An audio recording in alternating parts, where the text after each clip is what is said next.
It is indeed my pleasure this morning to join you for this very, very important day when we are marking or celebrating the International Day for Universal Access to Information. The International Day for Universal Access to Information is celebrated across the world on every 28th day of September to remind ourselves of the inherent right of individuals to access information. This includes official information in the custody of the public authorities. So it is an inalienable right enshrined in our 2010 constitutional dispensation here in Kenya as well, to ensure that each and every individual, or each and every Kenyan for that matter, accesses any sort of information from any government entity, depending on unfolding events from time to time. And as a ministry charged with the responsibility of executing that mandate, I want to reassure you once more that we remain alive to that, and we will ensure that members of the public have got the access to information as is stipulated in our 2010 constitutional dispensation. It is a day, ladies and gentlemen, when we in government rededicate ourselves to the core values of transparency and accountability to the public. Access to information is a critical success factor in good governance. We have kept on saying from the highest echelons of government that we expect all stakeholders, the public included, the media included, to oversight what is happening in government, because we govern for the people of Kenya. So we will ensure that any information that is sought from any entity in government is provided as is required.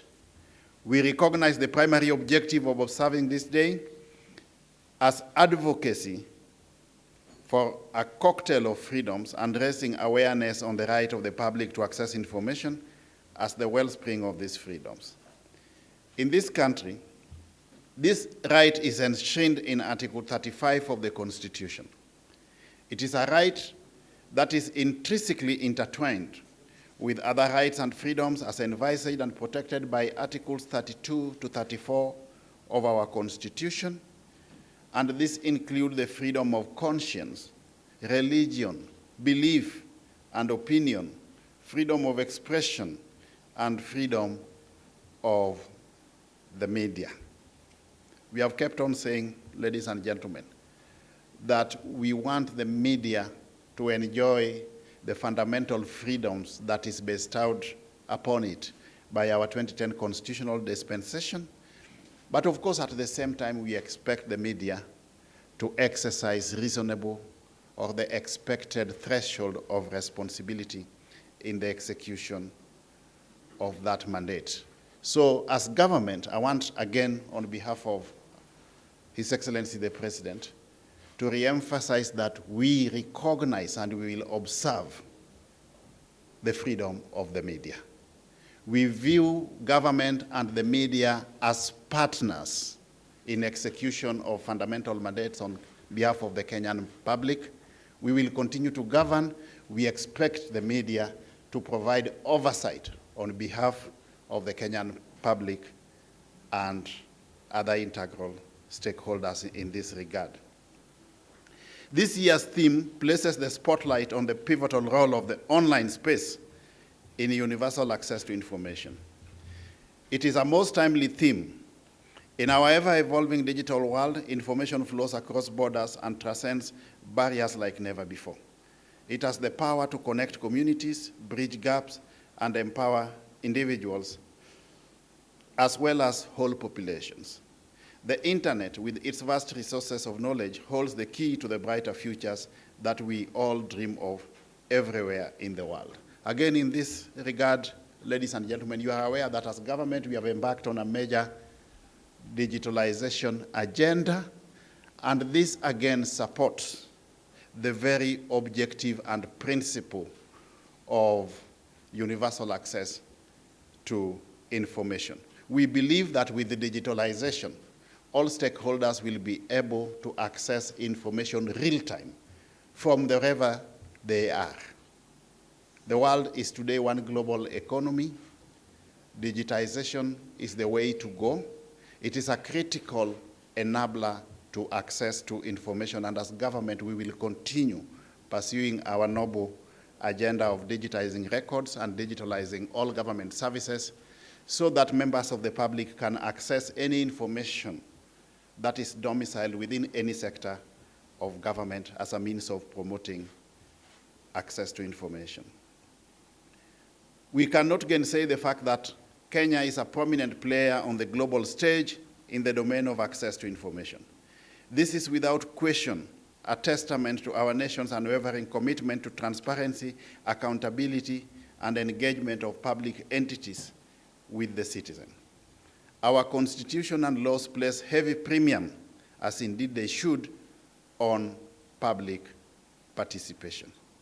Again, we have said that as a ministry, we are aware that depending on unfolding events from time to time, or informed by circumstances or changes in our operational environment, there would be at times need to review our policies, review our laws, look at our regulatory framework, and we have said many a time that we will work with all stakeholders in this regard. We want to adopt a participatory approach. You remember that recently, about 2 weeks ago, we did constitute a whole sector working group just to look at our operational environment, discern the emerging issues, and then advise us on what we need to do, working together as an industry, moving forward so that we are proactive as a country in the digital space, so that we remain relevant in our operational environment. So we will continue consulting and working together with all integral stakeholder segments in regard to issues to do with policy, laws, and regulations that govern the sector, and of course with a view to promoting access to information. In our times, digital platforms have become indispensable tools for access to information. Kenya is blazing the regional and continental trails in this digital revolution. We recognize the massive potential embedded in the digital technology, not just for democratization of dissemination of information, but more significantly for paving the way to access the fruits of democratic governance. When the people are aware, they hold all authorities to account for the good of our country and, of course, for better societies. Our nation's use of digital platforms to provide access to public records, government is setting new standards for transparency and inclusivity. We are enhancing the citizens' ability to hold the government to account through harness technological power as a bridge to the nexus of information, social justice, and good governance. You do remember that in our overall bottom-up economic transformation agenda, the digital superhighway is a standalone thematic area, and it was deemed so because ICT is not just an enabler to everything else that we are trying to do, but it is also a critical success factor for our country moving forward.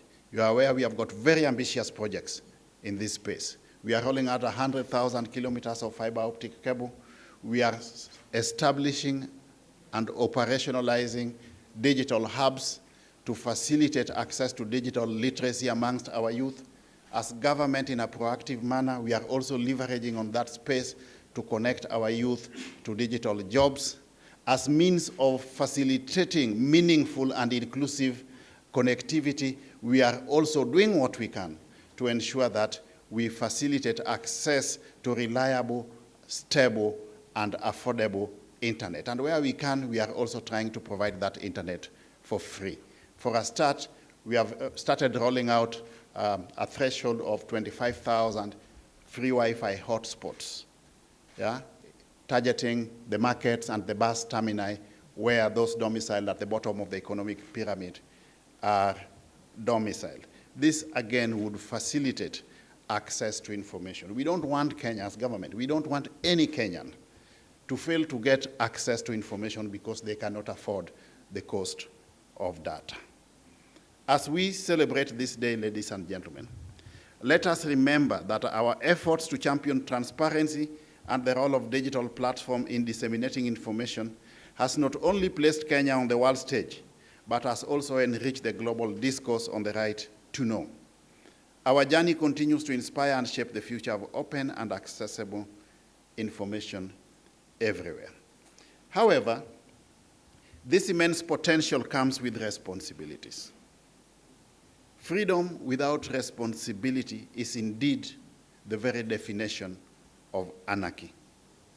As we harness the online space, as well as legacy platforms for the dissemination of information, we all have the responsibility of ensuring that we also embrace responsible conduct from all facets of our Kenyan society.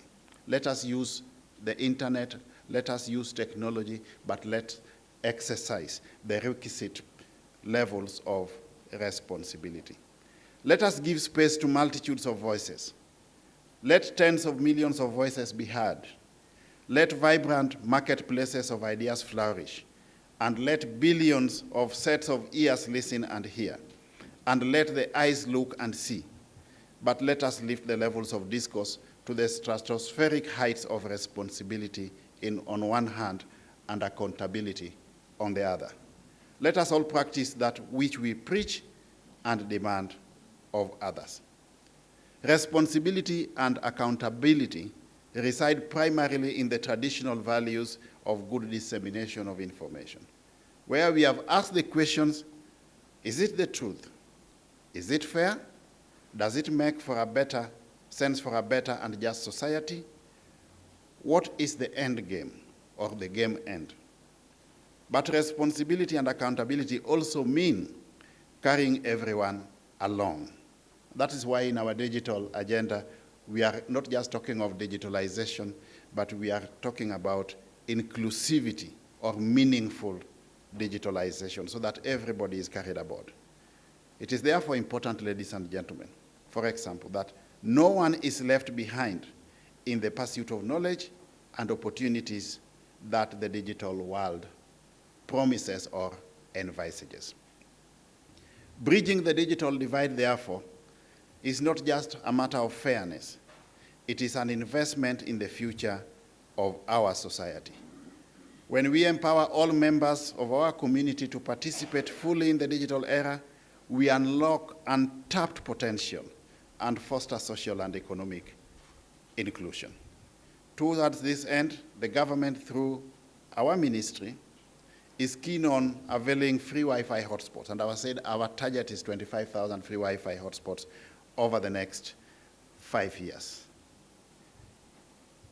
We are also rolling out the digital laboratories or digital hubs, and in each and every ward in this country, we are going to have a digital hub where our youth can get digital skills and also acquire digital jobs. We want to move our youth from job seekers to job earners and eventually entrepreneurs in that digital space. In fact, this is the only way, ladies and gentlemen, that we are going to stem the astronomical rural-urban migration. We don't want the youth to be coming to town to look for jobs. We want to create the jobs right there in the village.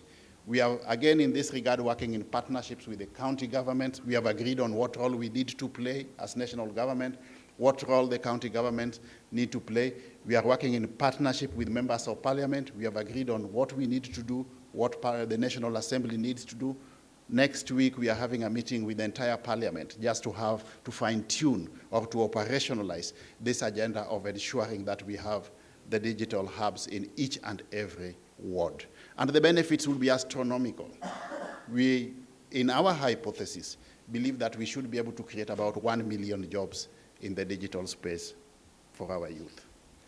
This year, as we mark the Access to Information Day, let us do so behind the profound understanding of the role the online space plays in ensuring that access to information is not just a notion, but a living reality for all of us.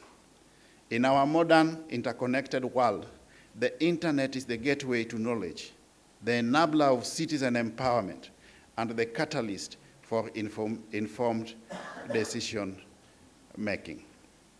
Again, you are aware that as government, based on that digital infrastructure that we are rolling out, we have embarked on the process of digitalizing government services. When the Kenya Kwanza government came into government last year, we only had a meager 350 services about the e-citizen platform. As we speak today, we have got a whopping 9,750 services fully digitalized. Another extra about 6,000 services partially digitalized. Our proposition is that by the end of the year, all government services will be available on the e-citizen platform, and Kenyans will therefore be able to consume government services from the comfort of wherever they are, without having to physically visit government offices. In our modern interconnected world, the internet is the gateway to knowledge, the enabler of citizen empowerment, and the catalyst for informed decision making. It has the power to break down barriers, to transcend geographical boundaries, and democratize access to information. But it cannot just break down barriers. It can also break down societies, justice, and people's dreams and aspirations, and bring down civilizations. That is why we call for responsibility in everything that we are doing. Just the same way we are saying that we must exercise responsibility as we have access to information, equally as government, we are alive to the fact that there are certain inherent dangers in the digital space, and it calls for responsible conduct from all of us. In fact, we'll continue to strengthening our policy, legal, and regulatory framework to ensure that the data that comes into the hands of government on behalf of the Kenyan public does not just remain private where it is deemed appropriate, but is also secure in conformity to the mandate of our Office of the Data Protection Commission. And we are doing everything possible to ensure that we meet this objective. So moving forward, ladies and gentlemen, let us ponder some of these issues and continue with the discourse on empowering our people with information, especially in the emerged digital space. While also remaining responsible, universal access to information is an immutable right. But how shall we balance it with other rights? Because you cannot exercise any right in a vacuum. There must be a balance. You must strike a balance between those rights and the other rights that other stakeholders need to enjoy in that space. Once more, on behalf of government, I want to assure all of you that where we can, depending on our mandate, we will ensure that the freedom of expression, the freedom of the right to access information as is enshrined in our 2010 constitutional dispensation is upheld. I wish you good deliberations. Thank you very much, and may God bless you.